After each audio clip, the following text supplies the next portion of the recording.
Hai guys. Ini kita sudah lama siap lah ini projek. Lebih kurang ada 1 tahun. Ini hari saya ada dapat chance mau mari sini buat TikTok.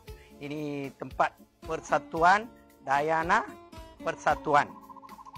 Okey. Ini rumahnya corner house. Tapi kita design. Ini tempat boleh dapat mini dewan dengan orang boleh makan. Nanti kita kasih tunjuk apa yang kita buat. Ini style industri.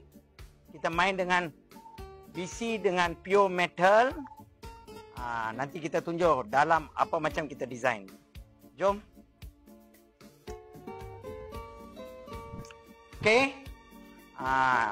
Dulu ni tempat corner house, tempat besar. Saya bagi idea buat satu mini dewan. Kurang-kurang pun 40-50 orang boleh duduk.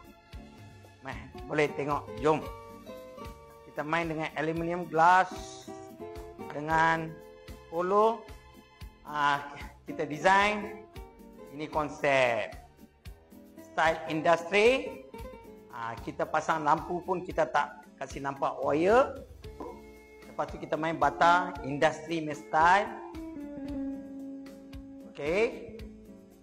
Ini kita main design. Jadi kita boleh buka ini cermin, kasih open. Jadi tak panas lah. Tapi dekat sini kita pun sudah konsep. Aircon pun sudah ada.